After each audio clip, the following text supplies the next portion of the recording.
減號減號減號，海港陰影，虛構的1960年香港故事，粵語版。1960年嘅香港，係一個霓虹燈閃爍，天星小輪來往不停，窄巷裏擺滿麵檔同街談巷議嘅城市。戰後嘅繁榮帶嚟咗機會，但同時亦充滿不確定性。由北方逃難落嚟嘅人，鄉郊入城嘅工廠女工，海外返嚟嘅商人，都擠喺呢個充滿野心嘅城市入面。喺佢哋之中，有個22歲嘅碼頭工人劉永進。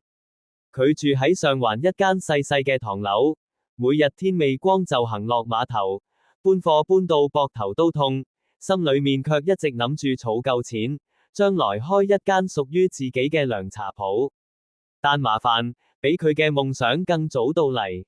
巷口嘅耳語，幾個星期以來，市場同茶檔到處都係傳聞，話有人偷運貨物入城，九龍城寨多咗突擊搜查，仲有人講有線人突然失蹤。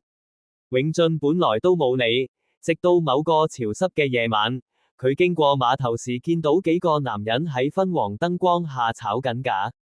其中一個人見到佢，後生仔，唔好多事。嗰個男人低聲警告，永進急急腳返屋企，以為呢件事好似成千上萬香港故事咁，第二日就會消失。但佢唔知，其實各種名單、懷疑同半真半假嘅消息，已經喺警署之間流動緊。突擊，一個星期後，天未光，警笛聲突然打破清晨嘅靜，警車駛入街區。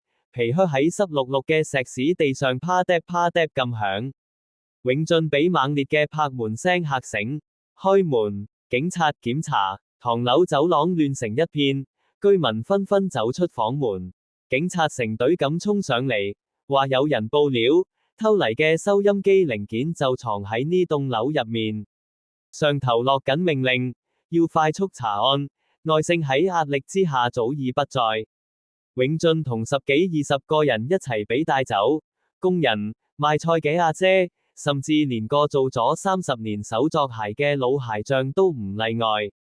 大家被趕上警車，個個面青青，驚到唔知發生咩事。警察講嘅唔多，呢次只係一個掃蕩行動，嗰個月當中眾多掃蕩之一。警署入面，扣留室又窄又焗，人多到連轉身都難。有人大聲罵，有人求情，有人乾脆喺角落呆坐。永進靜靜坐喺度，腦海一片又一片諗返呢幾日發生嘅事，佢點樣會同走私扯上關係？過咗好耐，一個面帶倦容，眼底全係新聞嘅蘇格蘭籍督察麥嘉利拿住文件走入嚟。你係劉永進？佢問。永進點頭，麥嘉利嘆咗口氣。話你喺一宗懷疑走私嘅交收地點附近出現過，我只係落班返屋企經過嗰度啫。永進答，我乜都冇做。督察望住佢，沉默咗一陣。文件上冇證據，只有模糊嘅指認，同警署每日收到嘅無數線報一樣，不知真假。最後，麥嘉利合上文件，你可以走啦。永進走出警署，迎住陽光。覺得又攰又鬆一口氣，好幾個人都獲釋，但唔係全部，有啲人仲要喺入面留多幾日，等警察慢慢分清楚邊啲係誤會，邊啲係競爭、恐懼，甚至係有人借故構陷。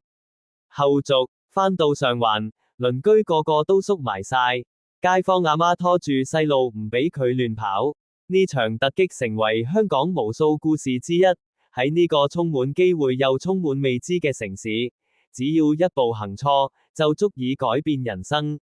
永進第二日照常返碼頭開工，但做人更小心，更懂得城市底層暗流係點流動。佢依然想開涼茶鋪，但而家多咗一份對香港嘅理解。呢個城市，燈火璀璨，但陰影亦可以好深。減號減號減號。